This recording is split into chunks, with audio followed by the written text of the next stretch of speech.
Christmas. It's a Christmas miracle. We're on all 3 feeds. I love how every week Dean's like, "Oh my gosh, it worked." It's a Christmas miracle. You got to take it into perspective. This is pretty amazing to be able to be in 3 different places. Well, 4 technically. Mm-hmm. Here, there. So it is. I am a little stressed out. Okay, I'm doing this. He's going to be angry, but I'm ending the Instagram one because it said that Turning Leaf was live. Uh-oh. So now I'm not sure if I'm in the right So we're feed. on the wrong feed. No, we're on yours. the right one. We're No, good. we're good. So right, we're coming back again. at you live on Instagram. Well, hello, everybody. It is great to see you on this Monday Night Live. Yes, with yes, Kate yes. Semmens, Dean Nixon on this holiday episode. We are literally days away from Christmas. Right on the doorstep. We want to wish everybody happy Hanukkah, Kwanzaa, and Christmas all in the same. Yeah, I heard somewhere, I didn't know this little tidbit, and I'm probably going to get the number wrong because, but there's like somewhere around 18 different holidays that are celebrated right in this like little nugget pocket of time. Well, happy holidays. So happy holidays, everyone. Happy whatever your holiday is today and this coming week. Super stoked. Can I share with everyone that it's Christmas Adam? Because I just did. My family, we like to celebrate Christmas Adam. Because in the biblical version of creation, Adam came before Eve. Yes. Whatever your belief system is, that's the way that the Bible says. Right. So today's Adam, tomorrow's Eve, and then we have Christmas Day. So you got your Christmas Adam going. That's right. We've Christmas Adam and your little twist. And I'm playing. Sorry. So welcome. We are excited. Christmas Adam, and as we get going. I love it. I just love it.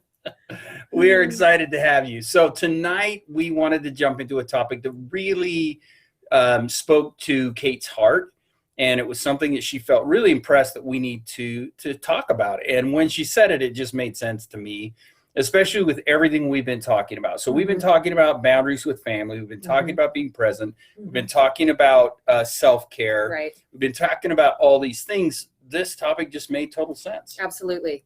So what we would like to discuss tonight is how important quality connection with people is in our lives as humans. Being connected. I stumbled straight through that. You did. And it reminds me of like 3 episodes before when I did the very same thing. I just slaughtered what we were talking about. But it's about being connected and the genuine connection during the holidays. And I think that's what you were pitching to me is let's talk about this. And it is such an important thing. It is so hard for us to oftentimes be genuinely connecting during the holidays. And we've talked about this on other episodes, like what are the little downfalls. We can fall into our own insecurities. We can bring into our own past issues. Right. We can bring into all these different things that keep us from being there. But I love the idea and the thought about really talking about being genuinely connecting, because here's what's happened. It's been probably the last few weeks I've had so many people talking to me about I have the hardest time having genuine conversations with people. Right.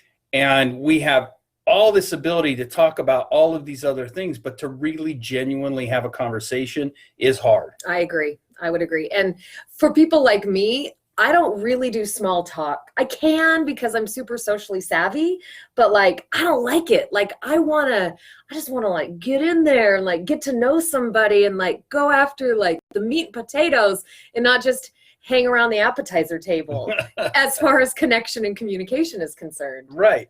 And I think sometimes when people hear that, they think, oh, crap. Oh, gosh. I've got to talk about like issues. I got to talk about this. No, I don't think that's the case either. I don't think it's a matter of you have to just open the door and all the skeletons fall out, or the deep meaningful conversations about your belly button and the universe and the connection between. I don't think it's not about that. It's about being connected when you have the conversation, that whatever the topic comes, you're capable or of being present and being a part of that conversation. So I like what you're saying, because some people really want to have a conversation where let's get in and talk. Tell me how you doing. How's the family? How's that? But then there are those that want to talk about other things, but it's not so much the topic, it's the ability to connect that's important. I would agree. And this is probably a different life for another day, but I think when it comes to communication and connection, like the boundaries, you know, having your boundaries in place is a really solid thing going into those things, as well as like, what's the value, right? What is it that you want to accomplish here? If the value and what you want to accomplish is connection, then you're probably going to have to open up just a little bit, just crank that door open a tiny bit. Crank the door. And that is such a good point, because the connection really needs to be the ability to be present in the conversation. Mm-hmm. Everybody wants to feel connected. Everybody wants to feel valued during those conversations. And I think a lot of times when we go into those conversations, the pitfall for us is that our head is in other places. Right.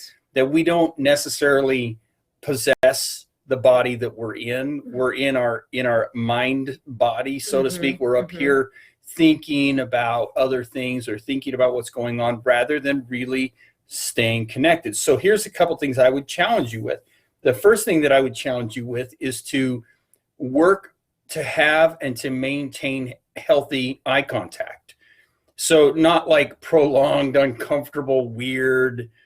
Am I doing a good job? You're doing a great, crazy eye. And not some strange eye contact, but to make a good amount of healthy eye contact so that the person knows that you're present. And that's such an important part. Mm-hmm. People need to know you're listening. People need to know that you're connecting. I would agree. And I think that it's a skill. I think it's something that is really difficult for us, especially in our modern day where we don't necessarily do a ton of face-to-face interaction. You literally could go for a very long time and never see another human if you wanted to. In the world we're in today, you could, with grocery delivery, Amazon, all of that kind of stuff. You could just like sit at your house and do an at-home job and not really ever get face-to-face, that's cool if that's what you want to do. But if you want to like increase your skill of eye contact, you probably should find a pretty good buddy to like, hey, I need to like work on my eye contact skills. Can you practice with me? And you're over here going, and that's cool if that's what you want. My face is like, no. I'm not going to tell someone how to live their life, okay? That's true. We're not here to tell you how to live your life. I'm not going to shame you. However, I really want you to connect with other people, though. However, I am here to say it's probably not the healthiest approach, but yes. It's really, what's so interesting to me about it is I remember about 20 years ago doing a presentation on how disconnected we are as a culture. And this was like right as cell phones were just starting, essentially. There was no real texting. There was no Instagram. There was no Facebook. There was none of this other social media stuff. There was no ordering online. There was none of those things that really existed. And I remember the conversation that we were having with the group is that we were really talking about the disconnect from even the neighbors and the people that we knew. Guilty. So in other words, we were talking 20 years ago about, do you know the person that lives on to the right of you? Do you know the person that lives to the left of you? Do you know the person that possesses the house behind you and in front of you? And the intriguing part about it was most of the conversations, most of the dialogue that we got out of that I got out of that workshop was, no, I know the person to the right or the left. But nowadays, we really don't even know them. Right. We really don't even know the people that we're living next door to. And when I was a kid growing up, they were your lifeblood. Right. You knew everybody. You didn't necessarily know all their business. You didn't know all the drama and stuff going on in their homes. Everybody was very respectful of that. But you at least knew who they were. And as a kid, I knew everybody that lived on my street for about 6 houses on either way, because I knew where to go get help or who to run to if something was happening in my home, you know, if caught on fire or whatever. Your parents always programmed you, go here, here, here, here, here. Nowadays, parents don't even know who those people are. And here we are 20 years later, and it is it's even Yeah, more it's just compoundedly got than more that. disconnected. Like you don't have to try to even interact with another human being if you don't want to. Mm-hmm. And to me, that's an unhealthy pattern that we've learned. It's an unhealthy piece that's really entered into our world because we are not getting what we need the most, which is perspective. Now, I know I'm kind of on a tangent on this whole why we need to connect, but it's going somewhere. There is a destination. There's a point. Bear with me. This train will reach the station. Just hang on. But the point is that this disconnect that we're having is creating a lack of perspective, right? So this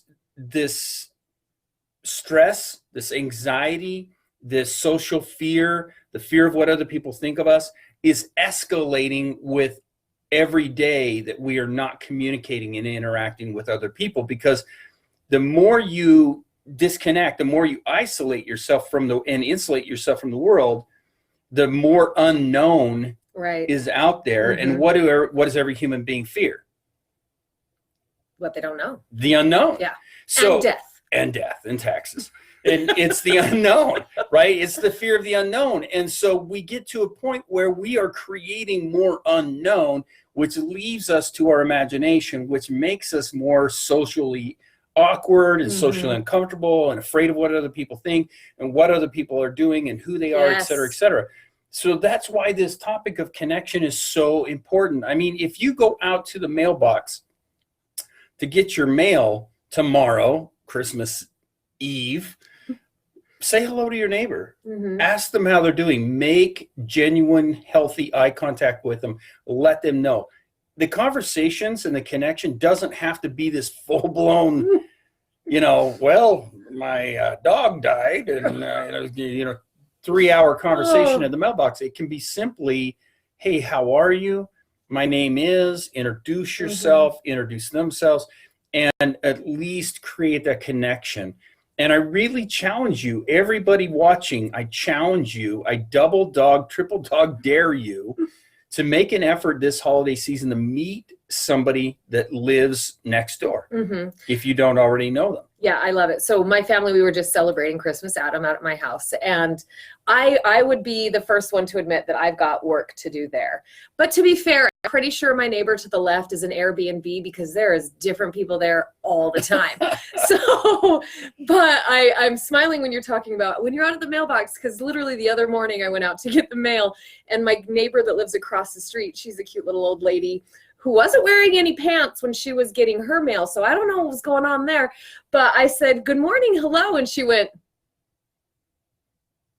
that's what she did to me. There you go. So I've started. At least there's baby steps. You open the door. But like you're talking about, like back in the day. If she's watching now right. She knows now who she you knows. Hi, neighbor across the street. I'm Kate. It's Kate. But so I was going to have my nieces and nephews, and we were going to go caroling to our neighbors. Perfect. Particularly the ones that have like lights on their house, so we know that we're not going to be rude and disrespectful to anybody. But we didn't do it. But back in the day, we used to do that all the time. Oh yeah. Just go around the whole neighborhood this time of year and take, homemade cookies and go caroling. We sang at their door if they didn't want it or not. We just did it. So good job, Moira. She says she's done that. Living in her community, you get to know your neighbors quick. That's awesome. Good job, girl. Thank you, Moira. And Darby, thank you. Hello and Merry Christmas to you as well. And I guess I don't see a lot of squirrels. I think he's referring to our distraction. Oh, probably. And the tangents. But yes, it is, I think, important for us to always reach out and to be more of an inclusive culture. I think the human connection that we need to have during the holidays is because we've gotten to a point where exclusivity has become the norm. Exclusivity has become kind of the standard. Like if you don't fit in our mold, we don't associate, correlate, interact, or talk.